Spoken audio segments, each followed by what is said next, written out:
Hello to a continued video. Today we're going to take a look at the Shadow Sneasler again. This time around we're going to take a look at this Pokemon in the Open Great League. We're going to have some test battles here from people from Twitter. They don't know what I'm running. I don't know what they're running.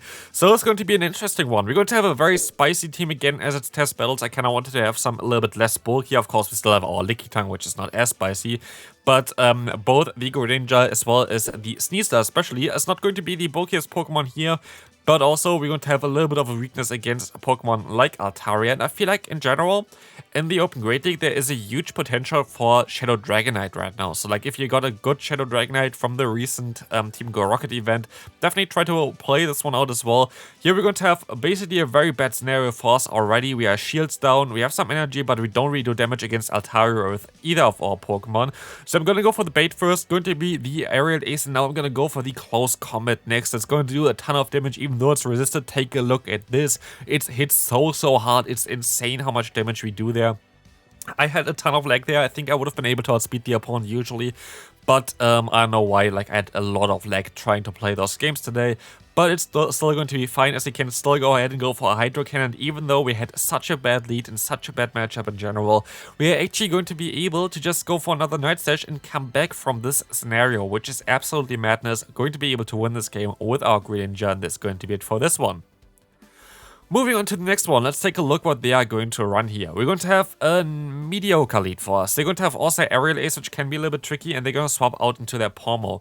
And this is going to be something that this team going to struggle against. I don't have anything for Pomo, which is something that I don't think anybody going to really be prepared for, but yeah. No Pokemon up here should have went for a Charge Move, by the way. That was kind of stupid for me to not do that. But as you're going to see right now in the back, they're going to be A, the Serperior, but also B, we're going to see it afterwards, another Pokemon that's not going to be very pleasant for us. It's going to be the Pomo, the Pre-Evolution here, which is kind of spicy. I like the spice, but for me, this is completely hard-walling my team and hard-walling my backline. Both Pokemon in my back are like weak against fighting type Pokemon, but also the Greninja is going to be weak against those electric type moves, so it's not really looking too pretty. I tried to go for a charge move there, but I guess I over-tapped a little bit, as the opponent still can go for a wild charge. There's not a lot that I can do here anymore, but the opponent quits the game. Don't know why, but good game there. Let's take a look at the next game. We're going to encounter a Lokix in the lead. They have a rank 1 Lokix here that they want to show off, so let's see how much they can show it off. We can just go for the Aerial Ace. This is going to be a non-stab, pretty bad move, but still enough to one-shot the opponent because he does so much damage. But as we can see here, we also take quite a bit of damage. I can still go ahead and go for a charge move here. Aerial Ace is coming through, gonna get the shield. And now I'm going to use another shield here to get the opponent to 0 shields, which should be fairly fine for us. We can go straight for the close combat, as this move going to either knock them out or get the final shield. We're gonna take the final shield, and like this we can align our Pokemon. Of course, I don't want to have the Lickitung against a normal type Pokemon here, so you can align our Greninja, but I actually thought I would be able to still get for a few more fast moves there, but the opponent actually gets to the next charge move in time. But they're going to have a Klefki in the back, which is going to be amazing for us, so a lot of spice by the opponent here, but we're going to be able to annihilate the opponent with our Lickitung, with our Greninja. So this is going to be a very good game here, as we will see the foul play coming through. I'm going to be able to just farm them down, and this is going to be it for this one now, as the opponent still goes for a foul play, and they're still going to have the little D on the back. It's a kind of game over already at this point of time. Like, they can maybe even still go for another charge move here, which hopefully, okay, we're gonna go for, so this is going to be the knockout, but this was a little bit longer than it had to do, so let's take a look at the next game coming up. We are going to see here the Sneasler against a Pelipper. Horrific lead for us. And I decided to swap out into my own water-type Pokemon with Greninja, getting out the Toxicroak. So, honestly, yeah, like, I just get completely hard-walled. There is no lot that I can do about it. I can still go ahead and go for another Night Slash. Great call by the opponent there, but if I went for the Hydro Cannon, I think I would have nearly knocked them out. But like this, we're still gonna get a shield advantage, which we're going to lose immediately anyway, because our team is kinda... yeah, it's kind of difficult to deal with the Toxicroak here. Of course, our lead would be able to kind of deal with it fairly easily, but here we win this EMP tie. I can go for an Aerial Ace, but they're still going to have the Pelipper in the back, and unless they're going to have a very weak Pokemon for us in the back, we're going to just get completely hard-walled in this game. There is nothing I can do about it, especially with Power Up Punch, Poliwrath there. Like, honestly, what am I supposed to do? They have 2 Fighting-type Pokemon in the back. I have 2 Pokemon weak to Fighting-type Pokemon in the back. And they have, yeah, Flying-type Pokemon in the lead, while my lead was weak to Flying-type Pokemon. So, There's just nothing that we can really do here. As the opponent can farm us down with their power punch, I can still try to go for an aerial ace. I'm still going to try my best though. I can use a shield because I kind of want to see how much close combat does basically against the opponent's Pelipper. It's resisted, but let's take a look at the damage. Bam. Like honestly, it's a resisted move and it still does like 80% damage against the opponent, which is absolutely madness. So let's move on to the next game. Let's take a look what they are going to run here. We're going to have the Sneasel against the Charizard. If we are already looking for some very bad leads here, we're going to have another one. I can still go ahead and go into my Lickitung as the opponent decides to swap out fairly late, allowing me to get a ton of energy, which is kind of cool for this matchup because Body Slam actually going to two-shot them after like a little bit of lick damage. So the two-shield scenario, we should be able to realign, but of course you don't really want to use too many shields against the opponent here as they're going to still have their Charizard lurking there. I'm going to go ahead and actually I think let this move go through here. Hopefully, let's see. It's going to be only the aerial ace, so I can maybe even realign, or I'm going to get this shield advantage. Both of them I'm going to take. They're going to use a shield here, which is fine for me. And now I can go for the full farm down with my Sneasel. Getting some energy is kind of nice, as I can swap out immediately.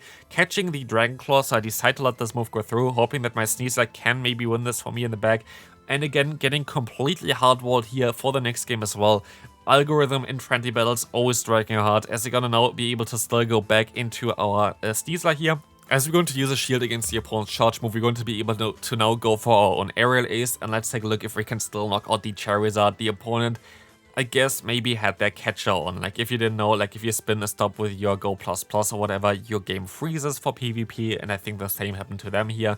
But I'm fairly certain I would have been able to still survive that, or, like, win the game, because I was so close to a close combat, and I would have still had a shield, so we will be able to now still see the damage from the close combat, and it's actually going to one-shot them from this range, so let's move on to the next game.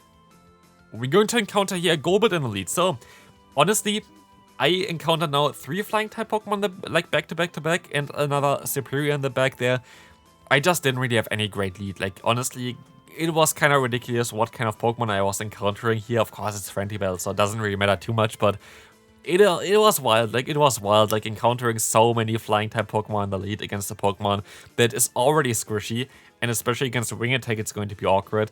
It's not really the experience that I had when I played Go Battle League in general, so maybe it would be different if I actually play it again then, but here we're going to be able to use a shield against the opponent. No, we're going to let this move go through. It's going to be the aerial ace I could have thrown earlier, which kind of sucks that I didn't, because now the opponent can let this move go through. Just go back into the Golbat. At least I can align my Greninja, but let's take a look what they're going to have in the back. I have to let this move go through. It's going to be the Poison Fang, and they're going to have their own Quagsire in the back, forcing me to still go for a charge move here, because my Pokemon in the back there as well, of course, my Sneasel is going to be insanely weak against the Quagsire. So I'm just going to sacrifice my Sneasel at this point of time. But there's not a lot that I can do here. Of course, like Sneasel, where was supposed to go, I guess, against the Superior, but Superior was already aligned against our Lickitung, so it was just such a bad matchup for us. I can still go for Night Slash here, because the opponent would have a charge move now. They decide to use a shield, I get the boost, so there's still maybe a chance here. If I can still get to another charge move, I might be able to win this game, and I cannot. So, good game there. Hopefully not a flying type for this time. Here we're going to encounter a ghost type. Not much better, but luckily we're going to run the Shadow Claw here, so we're going to do at least some super effective damage against the opponent, but look at the damage that they do against me. It's basically the same. So I'm going to go for the aerial ace, and I'm not going to be able to knock them out in time, but I can swap out into my Lickitung to take the move, as well as going to be able to basically knock them out there as the opponent decides to swap out into their Credilli. Credilli is going to take still neutral damage from the Power Whip, so that's exactly what we're going to go for. Still does around like 30% damage against the opponent, which is kind of nice. Now I kind of would like to just get up to like a Body Slam and throw it against them, because we're already going to get them low with the lick damage, as you can see. But they perfectly timed that charge move here. So I'm not going to be able to go for anything there, but I can try to go for an aerial ace, but they're gonna be able to just go straight for that charge move like this. I should be able to overfarm though and get out of this matchup basically with an aerial ace stored, but I can actually completely farm them down, which is going to be amazing for me, because now I have so much energy. I can knock out the Skeledirge as well as I can now go for some charge moves against the opponent's Sicilian Electrode. But as you can see, what I have in the back there with the Greninja is going to be not as nice. I want to go for an extra fast move after this charge move here, as you can see there as well, but the game just lagged, and so I didn't get this move off, which is really bad for me, because like this, I kind of rely on my Greninja at this point, because I still need an extra fast move. If the opponent gets up to 2 wild charges here, this game is over. But luckily I will be able to outspeed the opponent and knock them out here, but this was like, again, so laggy. It was kind of annoying. Let's take a look at the next opponent. Let's take a look what they're going to run here. They're going to run the Deoxys defense in the lead, which is okay for us. They decide to swap out immediately, and honestly, I should have swapped out immediately as well. The question is just in which Pokemon I should go into. I guess into my Greninja, but I can at least go ahead and get a shield advantage here against the opponent as I decide to swap out now into my Greninja here, which is kind of okay for me. I can let this next move go through, which is going to be the Body Slam. By the way, if you're the Deoxys defense player, I would actually recommend you to stay in and just go for a Psycho Boost and then swap out because you get a guaranteed shield. But I guess in this case, you kind of wanted to get me low enough, or like not give me the energies to go for more close combat. So if you want to save up into your gradient, I guess it does make sense. But still would have played maybe a little bit differently. But we can knock them out here. We can go for another charge move against the opponent, which is going to do some decent damage, putting them around like half health. And I can now swap out into my Lickitung. I decided to use a shield here because like maybe later on I can use my other two Pokemon as shields. But sadly they're going to run the Diggersby in the back. And like this, I am going to basically have no answer anymore to this Pokemon while we have coverage for this Pokemon on every of our Pokemon.